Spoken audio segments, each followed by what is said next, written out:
Mesdames, Messieurs, bonjour. Il est midi partout au Sénégal, 12h également à Bamako. Bienvenue dans cette principale édition de la mi-journée. Souleymane Niang. À la une de l'actualité, la mort annoncée du khalife de la famille omarienne au Mali aux mains du groupe de soutien à l'islam, le JNIM. Nous évoquerons le verdict du procès des membres de la garde rapprochée de Sam Sekadou à Saint-Louis. Fortune diverse pour les gardes du corps de Barthélémy Dias et compagnie. Dans l'actualité politique, l'appel de Serigne Mbaye Thiam à la remobilisation pour redonner au Parti socialiste son lustre d'antan. Le secrétaire national aux élections du PS s'en explique et écarte toute motivation personnelle. Également au sommaire, notre dossier politique du jour sur la sortie du Premier ministre Ousmane Sonko hier soir sur Facebook. Nous irons à Kaolack où le service régional des mines est pris d'assaut par les Jakartamen au premier jour du délai de 3 mois accordé aux 2 roues pour s'immatriculer gratuitement. Et puis dans notre rubrique Point de vue, nous ferons un bilan d'étape de la campagne de commercialisation de l'arachide, un mois jour pour jour après son démarrage. À la mise en onde, Alioune Ba.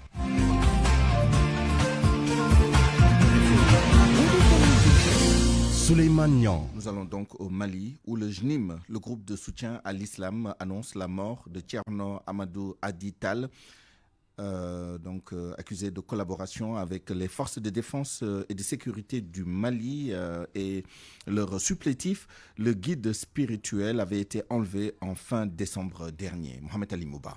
C'est le JNIM, groupe djihadiste auteur du rapt qui lui-même a donné la nouvelle. Dans un enregistrement sonore attribué à Amadou Koufa, le chef de la Katiba du Massina confie que le guide religieux a été bel et bien retenu par ses forces, mais qu'il n'était pas arrivé à destination, laissant supposer qu'il était décédé en cours de route.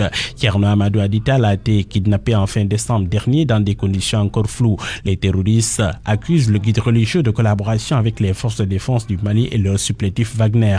Pour le moment, aucune réaction officielle du côté de Bamako. Mais la rumeur a fini de faire le tour de la ville où Thierno compte des milliers de disciples. La région du Nioro du Sahel, bastion de la confrérie omarienne, est en proie à la montée des groupes djihadistes qui sèment partout le chaos et l'insécurité dans la région.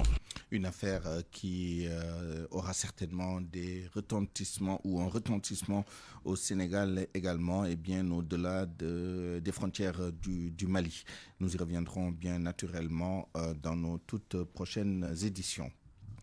Il est 12h03. Tribunal de Saint-Louis, procès des 79 gardes du corps de Tahaou, Sénégal. Le verdict est tombé ce matin. Relax pour certains, des peines de 3, 6 mois et 3 ans ferme pour d'autres. Ousseynou Diop pour le point. Finalement, les 80 personnes arrêtées lors des affrontements entre gardes du corps de la coalition Sam Sekadou et des commerçants du marché Sor ont connu des sorts différents. Plus de 100 prévenus ont été relaxés au bénéfice du doute, selon M. El Hadji Diouf. 3 prévenus sont condamnés à 3 ans ferme et d'autres à 6 mois, dont 3 ou 2 mois ferme. Nos clients n'ont pas joui de tous leurs droits. Maintenant, pour le reste, il y a eu des relax, peut-être une trentaine. Il y a des condamnations, 3 pour 3 ans. Ferme. Pour l'avocat de la défense, M. El Hadji Diouf, c'est une décision injuste. Dessus. Mais nous ne sommes pas surpris. Nos clients sont totalement innocents. L'avocat de la défense compte aussi interjeter appel. Qui n'ont rien fait. Mais nous allons interjeter appel immédiatement. D'abord sur l'exception qui aurait dû être reçue, parce qu'elle est valable. Les gosses n'ont pas été assistés par un avocat dès leur interpellation, comme le veut l'article 5, règlement 5 de l'UEMOA. Bassirou Diop, l'un des prévenus, est décédé récemment en prison. Après le verdict, M. El Hadji Diouf a dénoncé le silence des droits de l'homiste. Ousseynou Diop, Saint-Louis, RFM. À Touba, dans l'affaire de la mort de Yom Ndiaye, le présumé meurtrier Maïb Ndiaye est en garde à vue à la gendarmerie de Touba, à lieu communément appelé Corniche Belel. La famille de la victime a reçu le corps et l'inhumation aura lieu cet après-midi. Toujours dans cette affaire, Yom Ndiaye, une jeune dame donc tuée par son beau-frère, un drame survenu à Touba hier. Dans les rues de la capitale, ce meurtre tragique ne laisse pas indifférent. Pour certains, le Sénégal a atteint un niveau inouï de violence. D'autres estiment qu'il appartient aux parents de revoir leur comportement. C'est un reportage de Salimata Awa. Ce drame à Touba, Ndeye Adama le suit de très près. Peinée, elle se pose des questions sur les motivations du présumé meurtrier.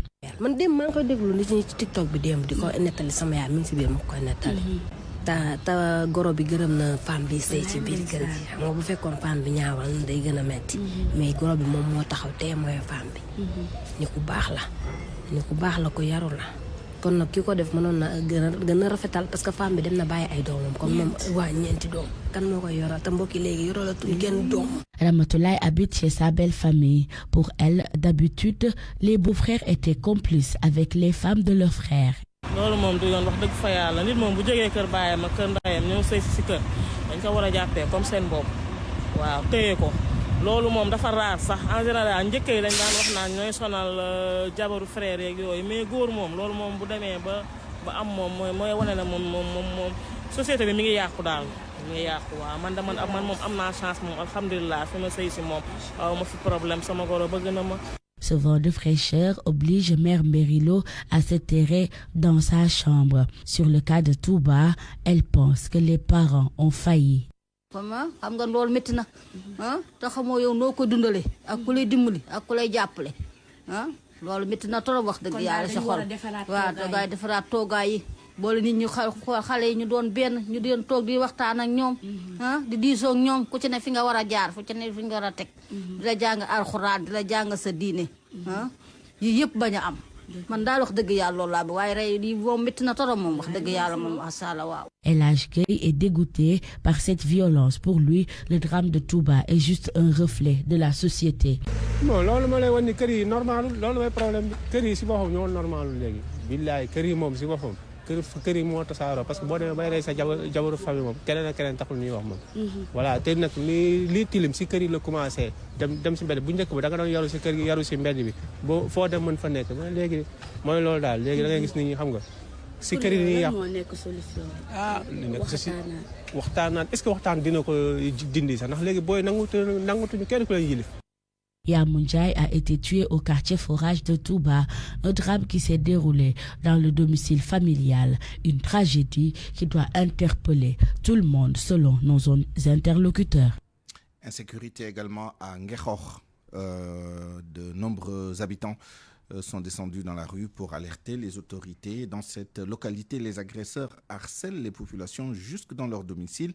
C'est pour cette raison que les manifestants ont exigé l'achèvement des travaux de construction du poste de police et l'éclairage public. Écoutons Daoud Dian, un parmi les manifestants au micro de Ndeye Matidien. Depuis des mois, nous constatons une insécurité incessante et exponentielle qui gangrène notre communauté.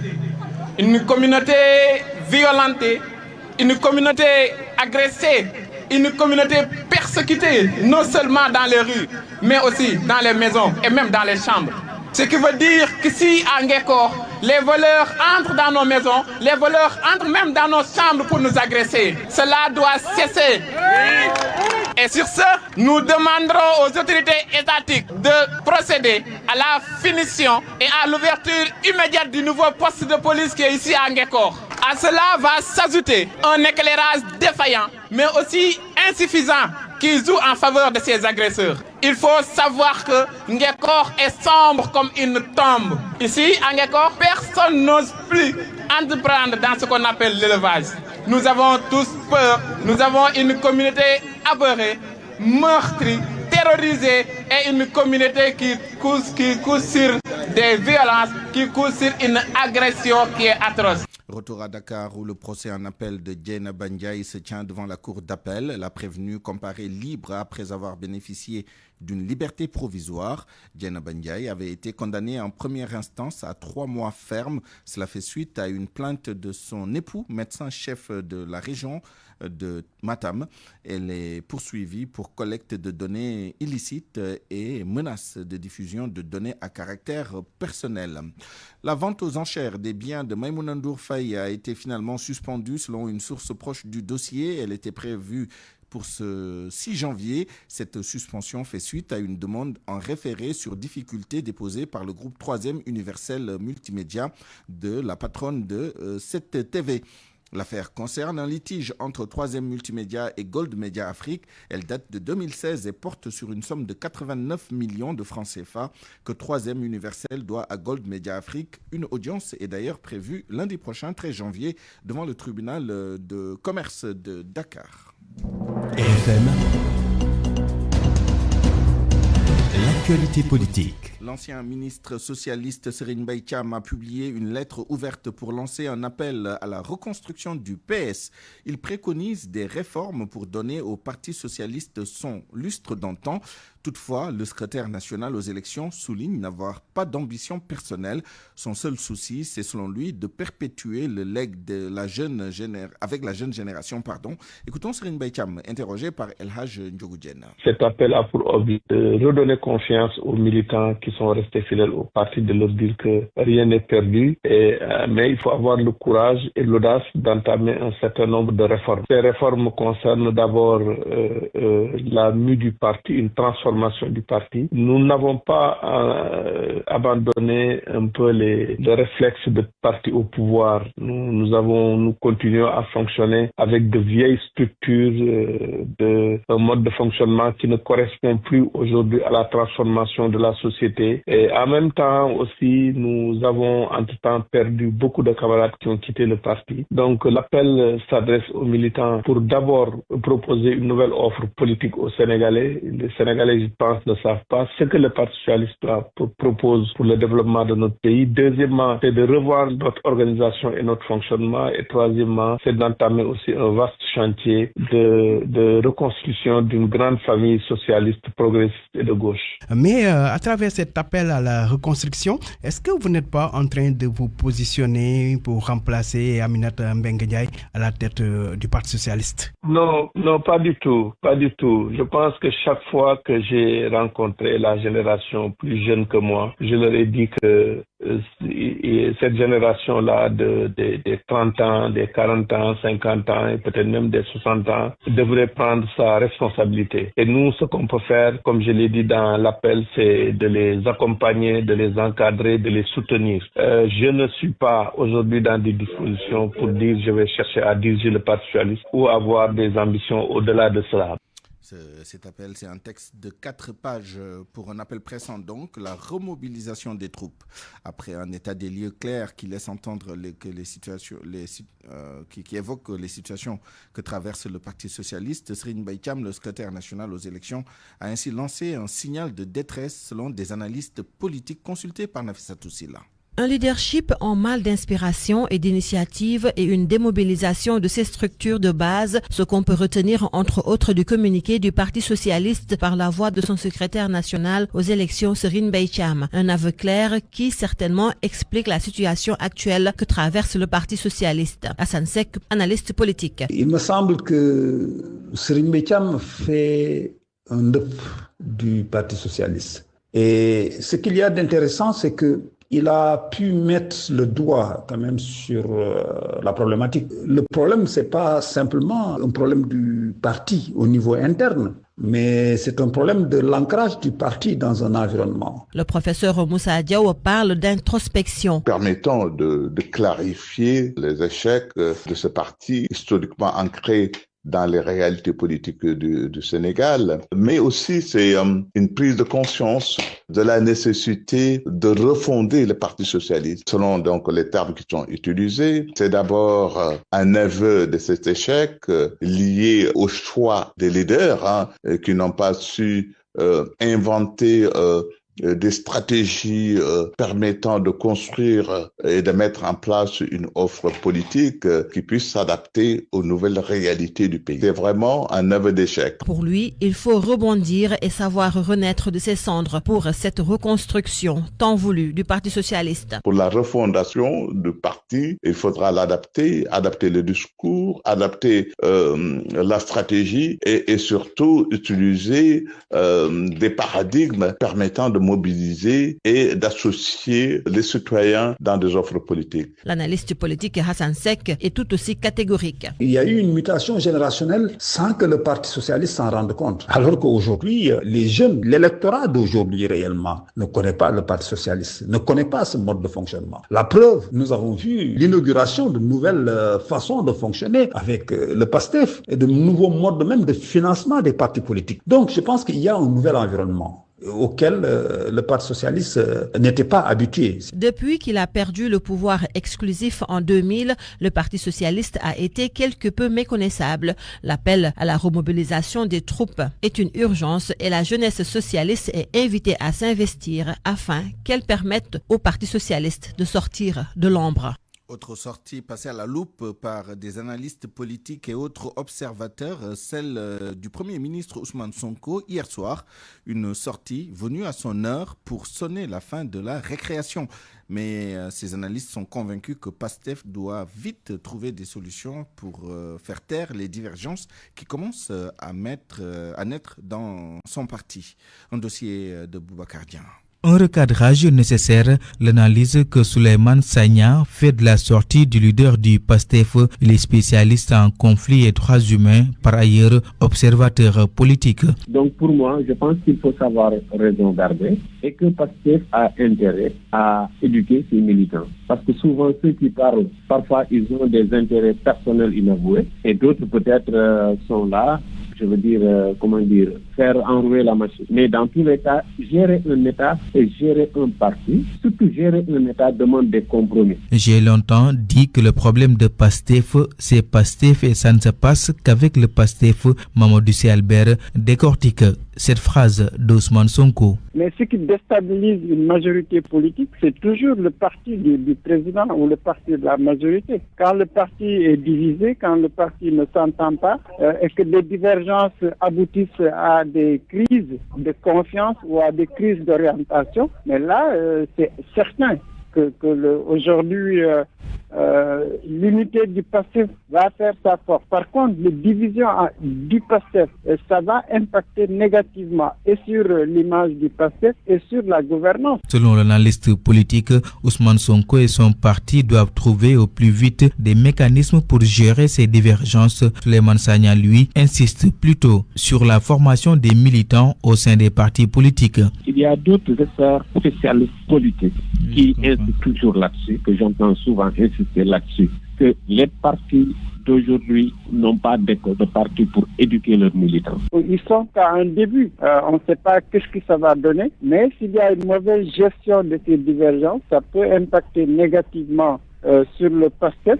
Ça peut également avoir des effets très négatifs dans la relation entre les bases du PASTEF et le gouvernement. En attendant de trouver les mécanismes pour taire ces divergences qui risquent de miner le parti au pouvoir, Ousmane Sonko annonce la construction prochaine du siège du PASTEF. Et puis sa nomination a suscité beaucoup de controverses au sein du parti au pouvoir, le PASTEF. C'est au cours de ce week-end qu'Awa Bokar Ly Tall s'est révélé au grand public qui est le docteur Awa Bokar Ly Tall de ses activités internationales au CNRA. Le parcours avec Koumba Sandiane Faye.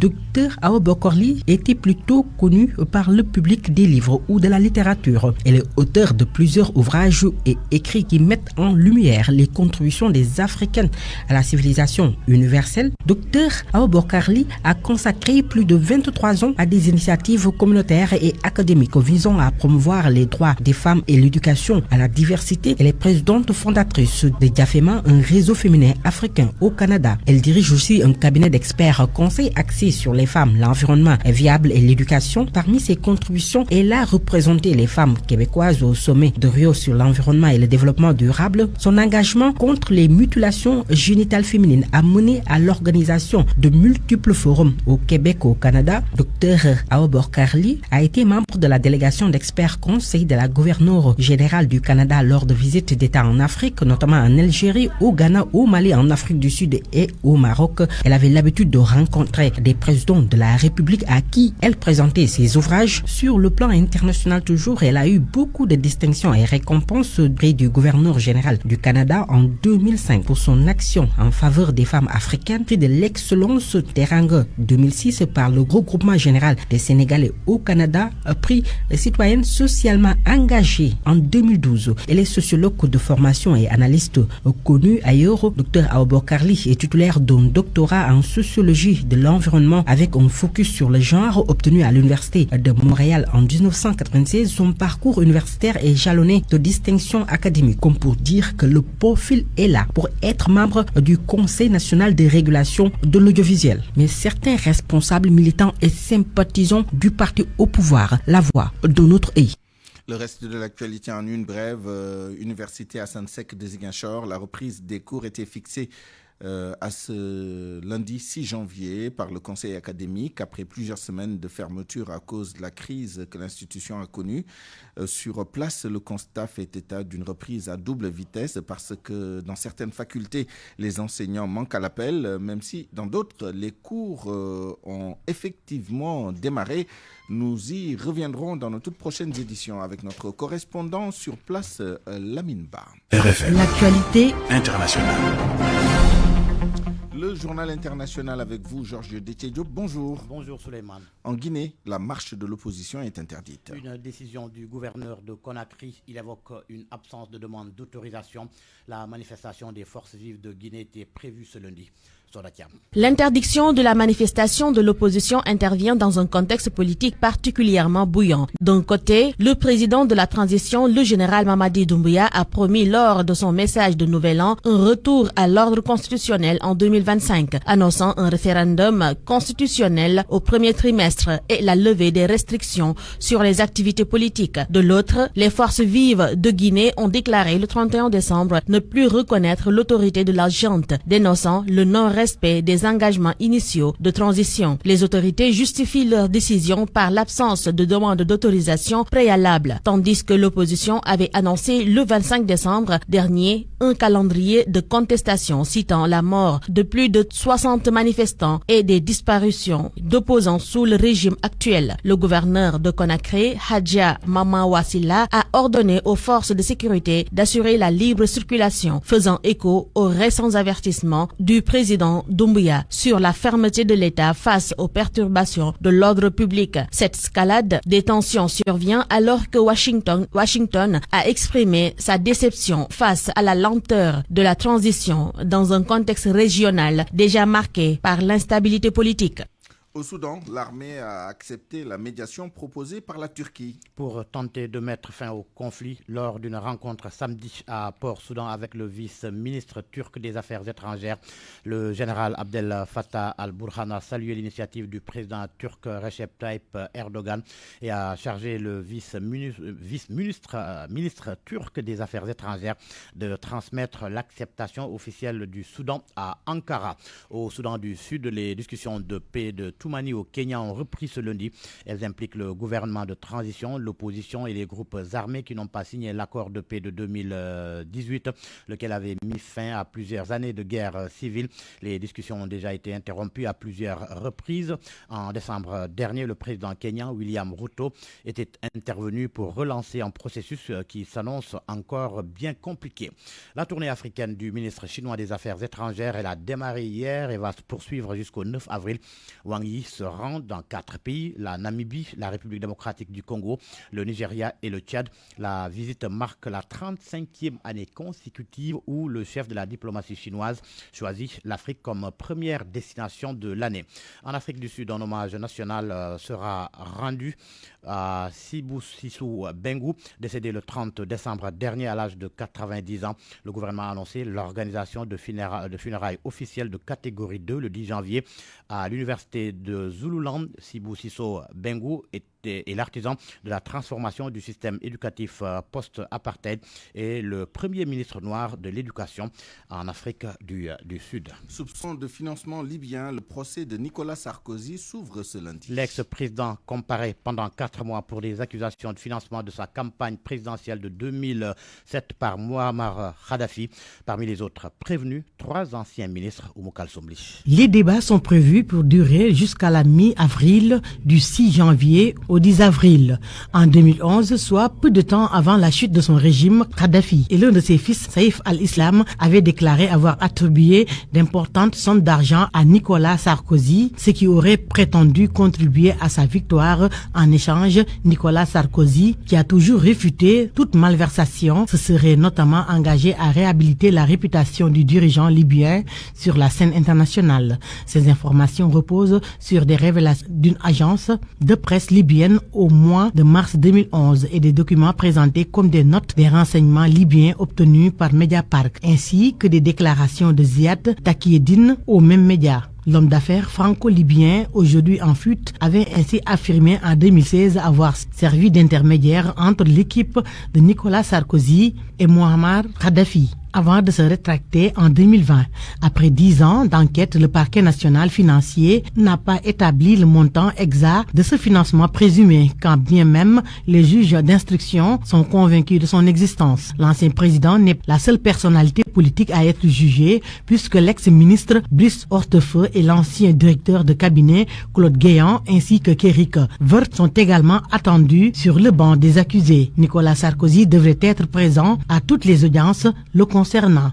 Il est poursuivi pour corruption réelle de détournement de fonds publics, financement illégal de campagnes et association de malfaiteurs. Il comparaît avec un bracelet électronique après avoir été définitivement condamné le 18 décembre à 1 an de prison ferme pour corruption.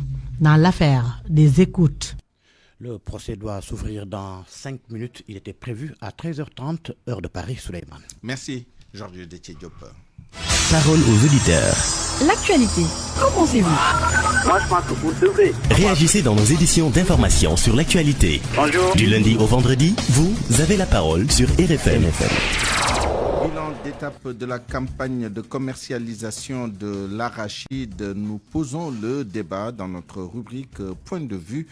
Un mois, jour pour jour, après le démarrage de la dite campagne. Et pour en parler, nous serons avec Sidiba, porte-parole du Conseil national de concertation et de coopération des ruraux, le CNCR. Et nous attendons la confirmation de notre deuxième intervenant que nous vous ferons découvrir dans une dizaine de minutes. RFM Sport. Le journal des sports. Avec vous, Malal Junior Diagne, bonjour. Bonjour Souleymane. Les techniciens du football en conclave pour faire gagner les sélections du Sénégal. Les différentes sélections du Sénégal qualifiées pour les différentes Coupes d'Afrique des Nations de football des U15, U17 jusqu'au CHAN en passant par l'équipe nationale A. Tous les membres de ces différentes structures techniques ont été réunis sous la direction de Mayacine Mar des autorités nationales pour tracer les voies qui peuvent mener au succès pour ces différentes équipes nationales du Sénégal. À la fin de la rencontre, les techniciens se sont prononcés, mais également ceux de la fédération, pour mettre en place les moyens afin d'accompagner les différentes équipes nationales vers les succès attendus. Sodetiam, qui a assisté à la rencontre, nous fait le compte-rendu.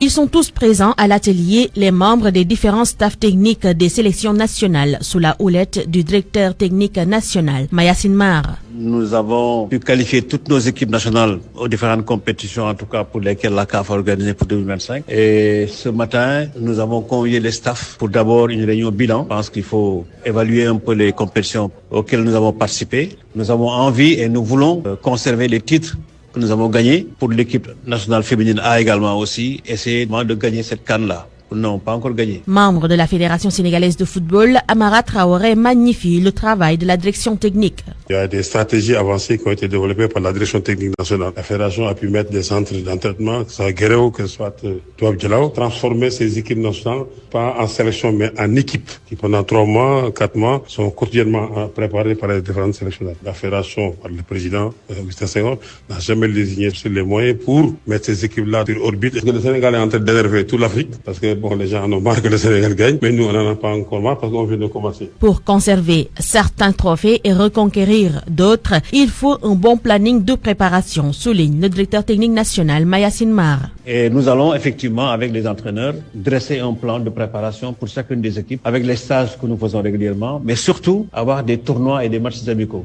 Et le président m'a demandé qu'il mettra tous les moyens pour faire une bonne préparation pour nos équipes. parce qu'en fait, nous avons envie de perpétuer également les résultats que nous avons eus. Nous avons déjà envoyé des courriers à certaines équipes pour jouer les matchs amicaux. C'est sûr que nous aurons peut-être un tournoi avant, ou bien en tout cas des matchs amicaux pour nous permettre effectivement de mettre l'équipe dans des conditions de préparation. Pour les trophées à conserver, l'équipe nationale locale sera la première en lice avec le CHAN prévu du 1er au 28 février.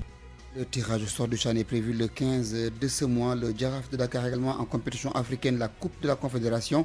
Le Giraffe joue dimanche prochain contre l'ASEC Mimosa avec 5 points au compteur. Objectif pour les Verts et Blancs, gagner pour valider une place au second tour de la Coupe CAF. Parlons tir sportif. La fédération de tir en assemblée générale ce lundi. Avec un seul candidat pour le poste de président, c'est le président sortant Mamadou Ba qui est donc candidat à sa propre succession.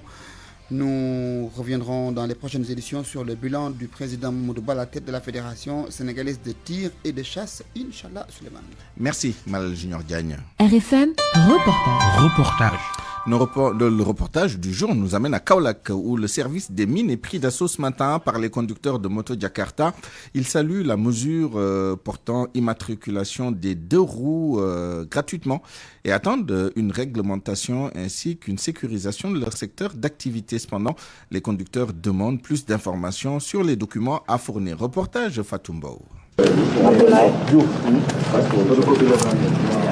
Obligé de se réveiller à 6 heures du matin, Moustapha Thiam, originaire de Medina Baye, va être parmi les premiers à respecter les nouvelles mesures pour les 2 roues. Cela nous permet de régler tous nos problèmes, mais également avoir des papiers légaux afin que les forces de sécurité nous respectent sur la route, raison pour laquelle je me suis réveillé à 6 heures du matin pour attendre. À côté, Moussa Faye, un autre conducteur assis sur sa moto, il affiche son satisfait quant à cette mesure qui permet de faire face au vol des motos Jakarta, un phénomène récurrent, soutient-il. Nous saluons vraiment cette mesure parce que cela nous permet de régler la disparition des motos Jakarta ainsi que d'autres problèmes. C'est une bonne initiative. Malgré l'effectivité au premier jour des opérations, certains conducteurs n'ont aucune idée sur les papiers à fournir.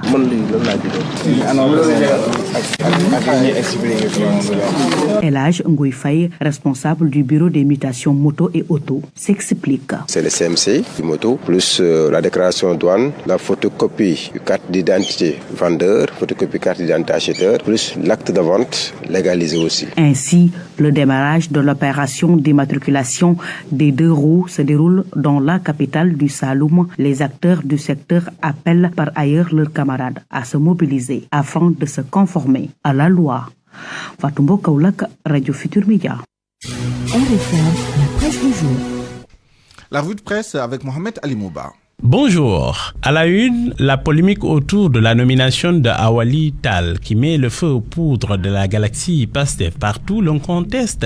Les troupes disent non. Au cadre et simples militants flinguent Bassirou Diomaye Faye. Ils entendent la chansonnette de la trahison du projet. Et c'est la bronca contre Diomaye bûcheronne en rouge au Walfadri. L'autorité de Diomaye dans la boue bafouée, relève le journal Les Échos, déchaînement de passion, de colère dans les réseaux sociaux. Le député Amadou Ba veut sauver les meubles. Guy Marius Sagna frappe dans le tas et lance: il faut corriger cette erreur. Je vous jure, j'ai reçu une pluie de félicitations s'enorgueillit de son côté l'impétrante.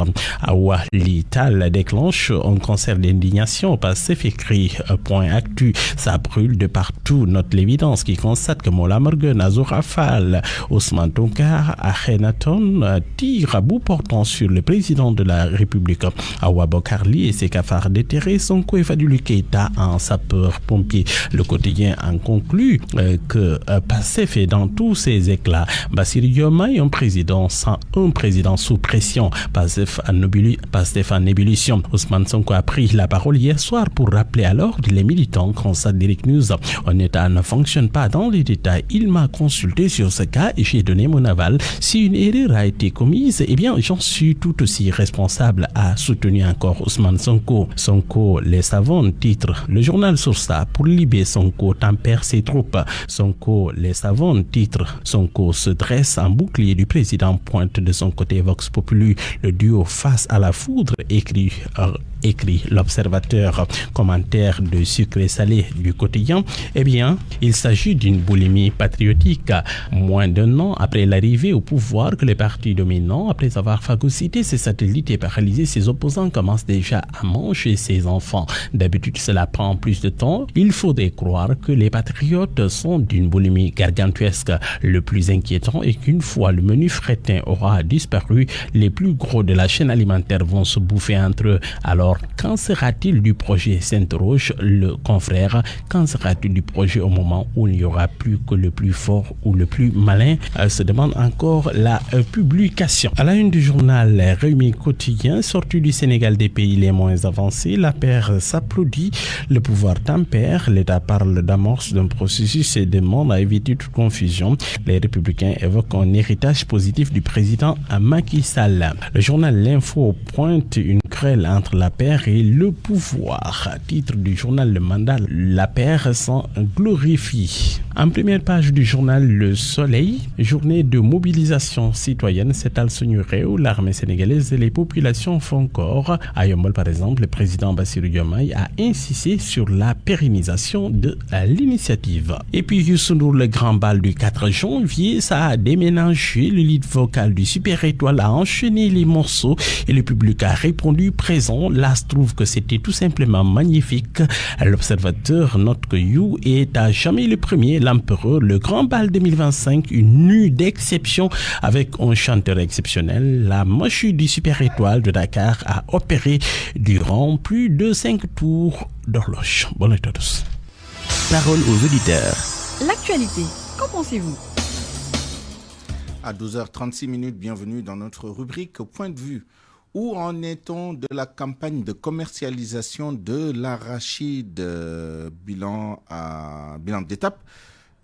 Un mois, jour pour jour, après le démarrage de la campagne. Pour en parler, nous sommes déjà en ligne et en direct avec M. Sidiba, porte-parole du CNCR, le Conseil national de concertation et de coopération des ruraux. M. Sidiba, bonjour. Bonjour, M. Souleymane. Nous espérons être rejoints tout à l'heure par M. Aliou Dia, président de Force Paysanne.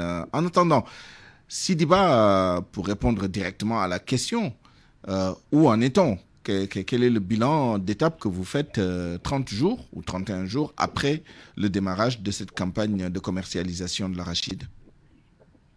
Le bilan d'étape que j'en fais est un bilan assez mitigé et voire morose, parce que aujourd'hui une bonne partie de la production est absorbée par un seul huilier, qui est la Sonacos. Et là aussi, il faut reconnaître qu'au niveau de la région de Kaolack, où je suis bien présent, où nous sommes bien présents, et que nous avons constaté qu'il n'y a pas ouverture de beaucoup de points de collecte.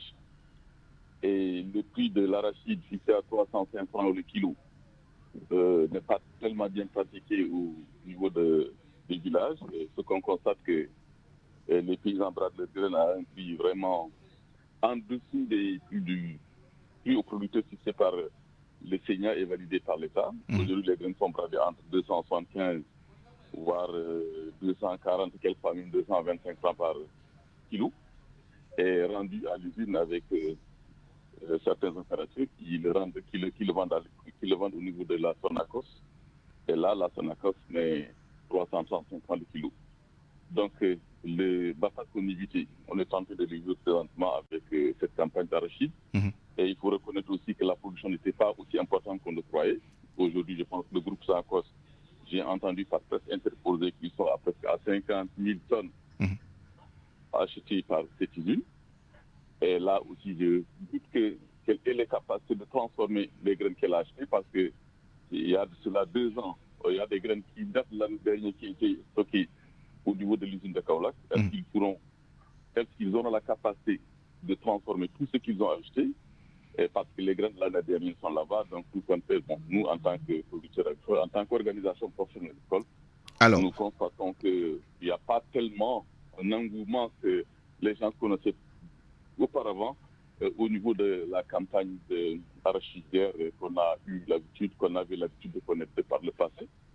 Et peut-être cela est dû probablement, certainement, à la non-présence des des exportateurs dans le marché, et que c'est dû à cela, bien que les opérateurs privés qui étaient censés aller chercher de l'argent ont eu assez d'argent pour pouvoir acheter aussi le peu de graines qu'on a. Là aussi, c'est des questions qu'on est en train de se poser. N'est-ce pas? Un tableau mitigé, comme vous avez dit, voire morose, beaucoup de problèmes, beaucoup de problématiques, pour être plus précis.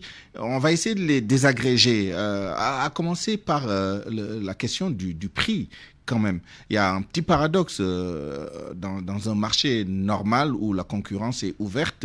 Quand l'offre est faible, les prix ont tendance à augmenter. Or, vous me dites que dans les Louma, le prix de l'arachide est en deçà du prix minimum fixé par le CNIA et validé par le gouvernement, alors que la Sonacos achète un peu au-dessus de ce prix minimum. Comment expliquez-vous cela? Comment ça se fait, c'est qu'aujourd'hui, les organisations professionnelles agricoles ou les opérateurs privés qui ont de l'argent, ils achètent des kilogrammes au prix fixé par l'État et les livrent à la Sonacos, ils ont une marge de 30 francs. De 30 francs, c'est 335. Aujourd'hui, je pense que la marge est tellement insignifiante. Si tu calcules à combien tu payes pour faire transporter tes graines, si la marge de transport est de 13 francs, et la marge de collecte est de 14,5, l'ensachage est tu payes pour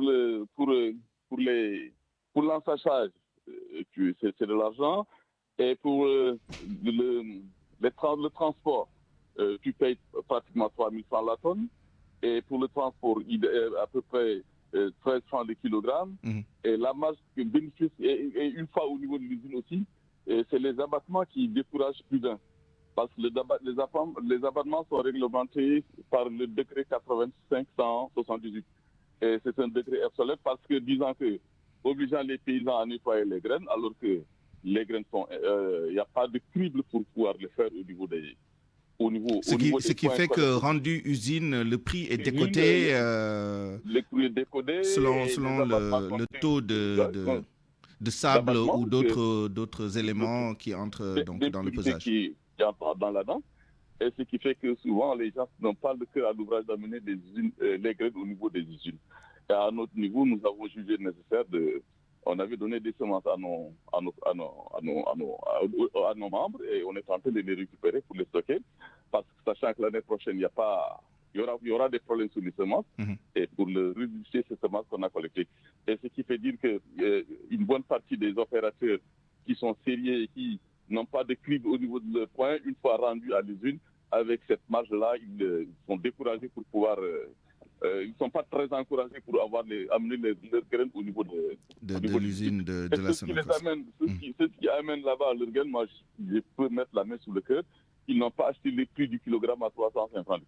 N'est-ce pas? Il ne faut pas acheter le kilogramme à 350 et s'en sortir. Qui fait Tamba et s'en sortir. Ça, c'est impossible. N'est-ce pas? Et là, ils sont obligés de recourir à des intermédiaires qui vont acheter des graines aux paysans à des prix en dessous des prix fixés par les producteurs. Et c'est là dans la plus grande clandestinité parce qu'une fois pris, il peut faire l'objet de sanctions.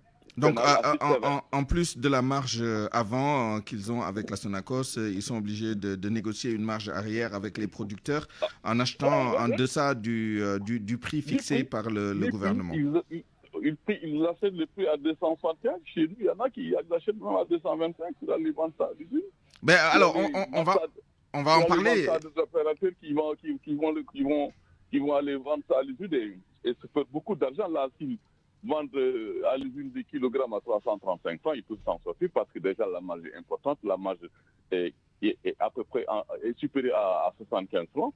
Donc, ce qui nous fait dire que là aussi, c'est des problèmes que nous sommes en train de vivre présentement et que le Mbapat qu'on évitait il y a cela dizaine d'années est en retour en force au niveau de la région de Kaolack et d'autres régions.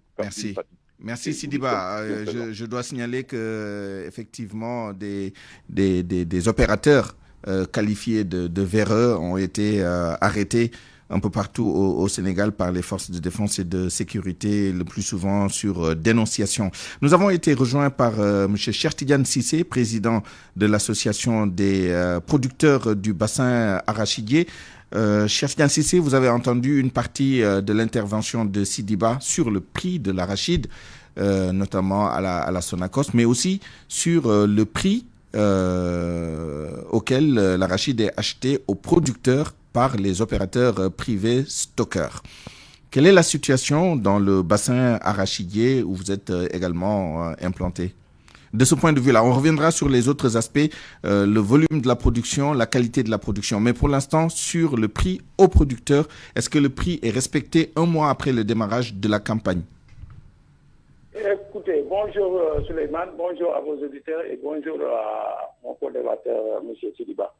Écoutez, moi je pense que le problème c'était prévisible et on les avait dit en réunion, parce que le format qu'ils avaient posé, c'était un mauvais format du fait que tant qu'il n'y a pas d'équilibre avec les abattements, ça pose énormément de problèmes parce qu'un opérateur qui va à l'usine, on lui taxe 1 tonne 500, 2 tonnes, presque il va en perte, et parce que la marge que la Sonacos donne aux opérateurs n'est pas une marge. Cher Tidiane Sissé, j'ai essayé d'expliquer schématiquement ce qu'était l'abattement, mais pour nos auditeurs, vous qui êtes spécialiste, est-ce que vous pouvez nous expliquer de quoi il s'agit?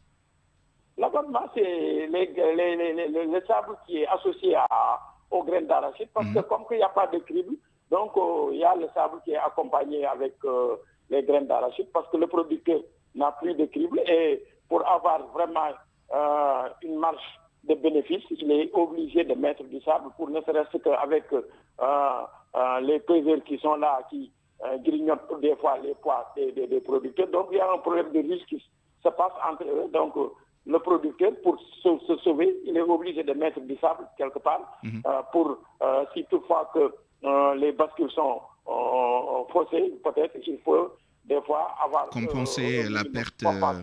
D'accord. Mais c'est illégal.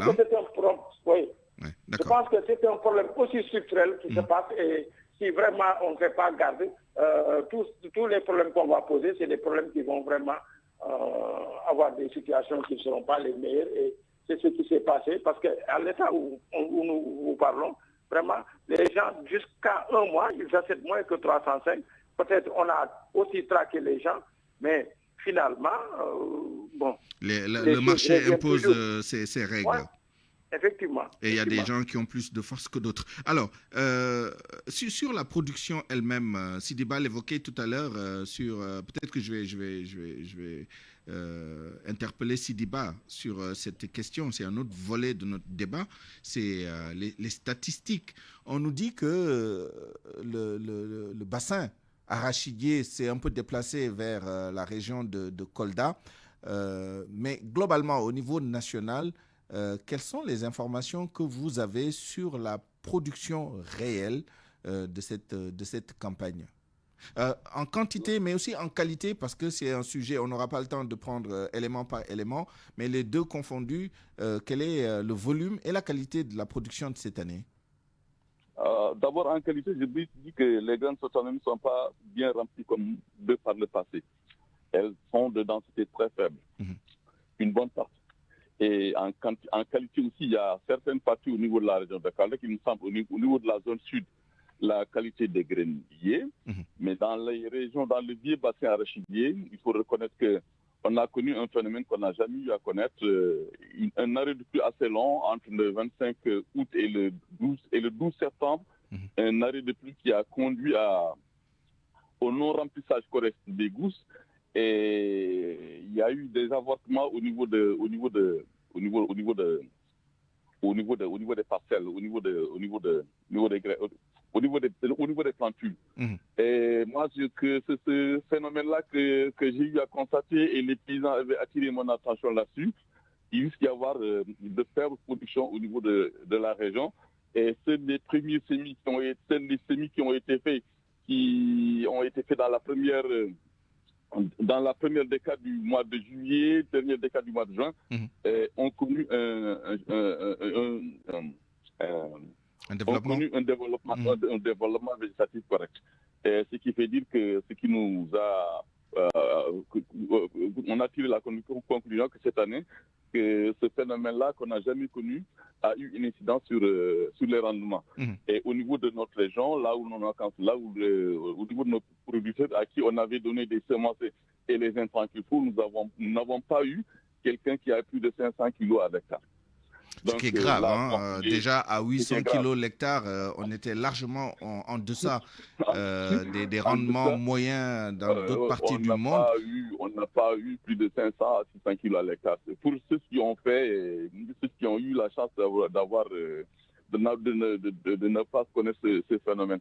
Donc, tout qu'on fait, nous pensons que peut-être que la DAPSA a eu à faire des enquêtes, a eu à faire des sondages pour avoir une estimation de rendement. On attend voir, mais en tout cas, nous, de visu, ce qu'on a constaté, c'est que surtout au niveau des zones où les paysans avaient l'habitude de faire de rendements assez importants, estimant à une tonne de kilos. Et tu vois, dans un champ, le paysan récolte et prend toute la partie de sa récolte et toutes les fans de sa récolte pour les amener au niveau de l'exploitation, au niveau de leurs exploitations. Tu vois, un champ un paysan qui a ensemencé au moins 2 hectares, ou au niveau des hectares, il ne peut pas avoir plus de 6 sacs. 6 sacs, 2 hectares avec des semences qu'ils ont conservées, qui ont été traitées et qui ont eu à avoir une bonne partie du paquet technologique qu'il faut, mais les rendements ne suivent pas. Et on attend toujours une explication scientifique et globale de cette situation. On sait qu'il y a eu la pause pluviométrique, d'autres évoquent la qualité des semences ou des engrais. La qualité des semences, il y en a qui l'évoquent, mais je dis que... Pour vous, ce n'est pas tellement le problème. Ce n'est pas tellement le problème, il y a le niveau de fertilité des sols. Les sols sont fatigués, il faut peut-être les phosphater à nouveau pour les enrichir. Il faut les phosphater à nouveau et pour les rendre beaucoup plus faciles. Ce que, à l'époque, l'Institut de pédologie et l'Institut national de pédologie avaient essayé de faire. Alors, malheureusement, il ne nous reste pas beaucoup de temps. Je vais consacrer la dernière minute qui nous reste à Cheikh Tidiane Cissé. Dans ces circonstances, évidemment, il n'est pas surprenant, au-delà des raisons purement, disons, réglementaires, que les exportations ne soient pas au rendez-vous cette année. Mais la question de fond, c'est comment surmonter tous ces problèmes et commencer à penser à la prochaine campagne pour qu'elle se passe mieux, qu'on ait plus de production, mieux de production et que toutes les parties prenantes tirent leur épingle du jeu. 2 ou 3 recommandations de votre part? Écoutez, moi je pense que d'abord, la première recommandation, c'est de faire d'abord une structuration de l'agriculture. Parce que la structuration de l'agriculture, c'est d'abord de poser des coopératives agricoles communales. Et c'est à partir de ces coopératives communales qu'on va remembrer tous les paysans au niveau de ces coopératives. Et le gouvernement, il travaille avec le ministre de l'Agriculture? Non, mais ce que je c'est pas la même chose? Non, c'est pas la même chose. D'accord, très bien. Ils sont en train de disperser un petit peu la situation. Et que tant que c'est dispersé, ils auront les mêmes effets que ces effets qui sont produits cette année-ci. Parce que je vais vous dire, s'il y a les coopératives, tous les paysans qui veulent entrer dans ces coopératives seront identifiés et seront immatriculés. D'abord, ils veulent immatriculer les paysans. Ceux qui ne veulent pas rentrer là-bas, ils n'ont qu'à faire leur propre structure privée.